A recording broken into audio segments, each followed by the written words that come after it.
মানুষেরা কিন্তু বড়ই অদ্ভুত।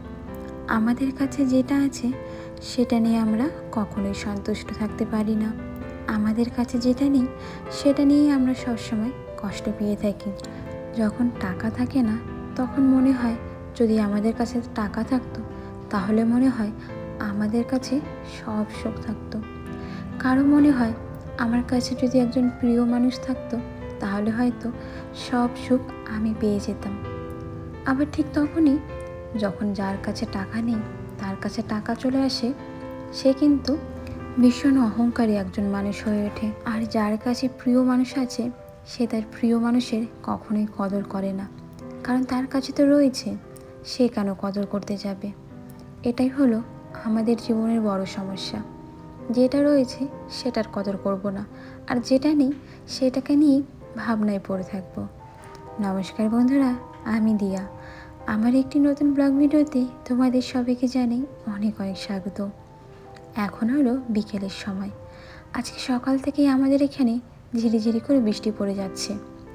বৃষ্টিতে ভিজতে আমার একদমই ভালো লাগে না, সেই জন্য দুপুরে খাওয়া দাওয়া করেছি, এখনও পর্যন্ত না বাসনগুলো ধুয়ে দিইনি, ঘরেই রেখেছিলাম।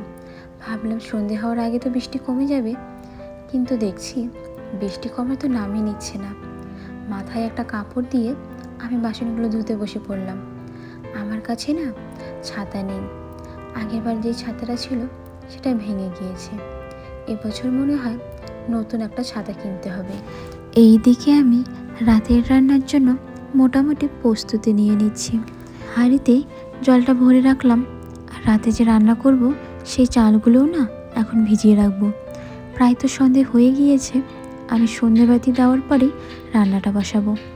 তো ভাবলাম সন্ধেবাতি দিতে, গোপাল সেবা দিয়ে, গোপালের শয়ন দিতে দিতে প্রায় আধা ঘন্টার মতন লাগবে। ততক্ষণ পর্যন্ত চালটা ভিজিয়ে রাখি, এতে ভাতটাও তাড়াতাড়ি হবে আর গ্যাসটাও কিন্তু অনেকটা বেঁচে যাবে, সেই জন্যই আর কি। আর এইদিকে আমি তো প্রত্যেক দিন মুষ্টির চাল রাখি। এই চালটা রাখা না ভীষণ ভালো। মাসের শেষে যখন চাল থাকে না তখন এই চালটা কিন্তু একবেলা হলেও কাজে দেয়। চালটাকে আমি বেশ ভালো করে কিন্তু কয়েকবার ধুয়ে নিয়েছি। এখন ঢাকা দিয়ে রেখে আমি চলে গিয়েছিলাম বাইরে। আগে আমি যেই জামাটা পরেছিলাম সেটা তো বৃষ্টিতে ভিজে একদম খারাপ হয়ে গিয়েছে। এই জন্য কাপড়টা পাল্টে নিয়ে আমি চলে এলাম ঠাকুর ঘরে, মানে আমার শ্বশুর শাশুড়ি মার ঘরে কিন্তু রয়েছে ঠাকুর। এখানে এসে আমি আগে গোপাল সেবা দিয়ে নিয়েছি, এখন আমি সন্ধ্যাবাতিটা দিয়ে নিচ্ছি। আর এখানে দেখো, আজকে প্রদীপের সাথে আমি একটা কর্পূরও দিয়েছিলাম। কর্পূর কিন্তু ঘরের জন্য ভীষণ ভালো, এতে যত নেগেটিভ এনার্জি আছে ঘর থেকে কিন্তু সবই চলে যায়। সপ্তাহে অন্তত একদিন হলো ধূপ আর কর্পূরের বাতি অবশ্যই দেওয়া উচিত। চলো, সন্ধ্যাবাতি দেওয়ার পরে আমার না কিছু কাজ রয়েছে। বিকেলে কিছু কাপড় উঠিয়েছিলাম, সেই কাপড়গুলো এখনও গোছানো হয়নি। সন্ধ্যাবাতি দিয়ে সেগুলো একবার গুছিয়ে নিয়ে তারপরেই রান্নাঘরে যাব।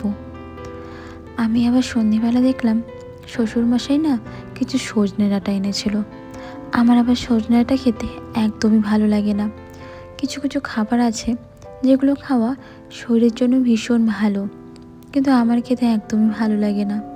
এই যে দেখো না, যেমন করলা, আমি সব খেয়ে নেব, লবণ ভাতও আমি এক থালা খেয়ে নেব, কিন্তু করলা বা এইসব ডাঁটা আমার দ্বারা না একদমই খাওয়া সম্ভব না।